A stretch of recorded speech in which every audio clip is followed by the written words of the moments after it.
Okay, let me tell you a quick story before I tell you why I'm down here. When we bought this house, we had dreams that we were going to keep it for a few years, fix it up, sell it, buy a bigger house. There was tenants that were here, and they were here for a couple years, and then when they moved, we decided that we were gonna really furnish this basement into a really nice apartment and sell this house as a duplex, like as a legal duplex. So we ripped down the walls and discovered there was a lot of issues with this basement, and in fact with this house. Like, we have wiring from the 30s and 40s, there was cracks everywhere. So over the last few years, while I've been in school and growing the family, I've been picking away at it down here, but I'm not gonna lie, I'm done with construction. Like, we're gonna hire somebody to finish this. So with that said, we have decided that we're gonna stay here and turn this into our forever home, because housing prices are just so expensive that it's really not worth it for us to leave anywhere. And with that said, we have decided that this space is gonna be my brand new studio.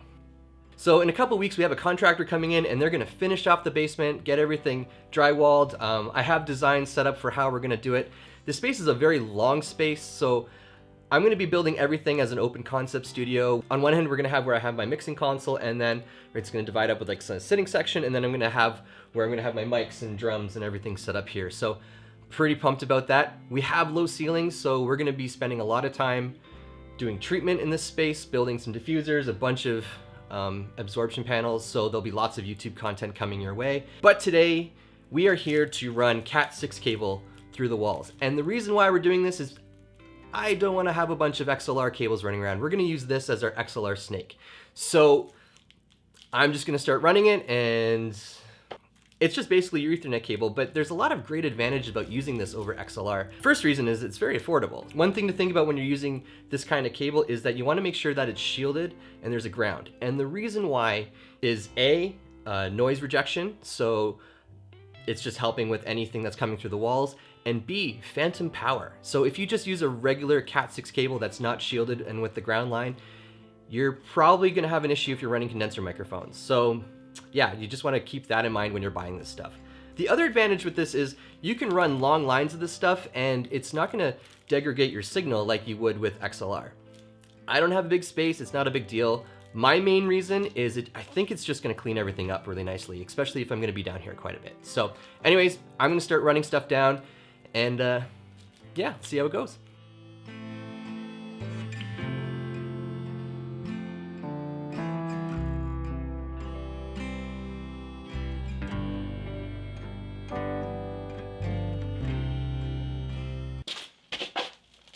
Okay, so I loosely laid it out because I'm gonna wait till the contractors get here to finalize where the cables are gonna go. But for the most part, I think they're where they need to be. The end result will be, I will be able to have a run of 16 mics going to the other end and 4 microphones going into the bathroom if I need to use that. Yeah, I'm pretty pumped to see how this works out. Hopefully it works out because that means I'll have a much tidier studio. So the concept is open space. I'm not gonna be doing a live room or an ISO booth. I'm just gonna have everything open in one spot. It's a big enough space to do it, and I really enjoy that kind of workflow. I just really like that concept of being in the same room. So the breakout boxes that I'm deciding to use is the Lynx Pro.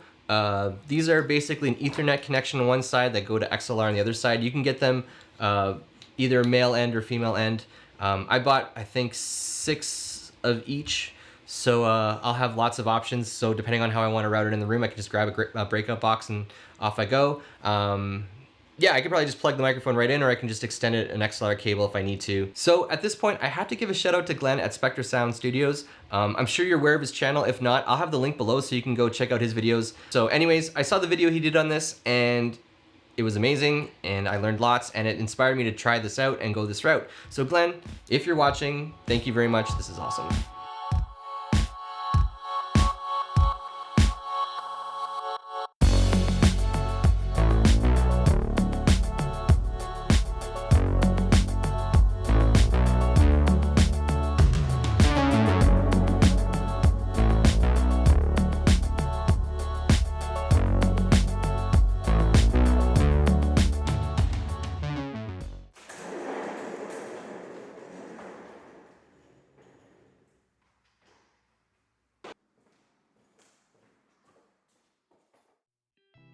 Okay, so here's a summary of where we are in this build.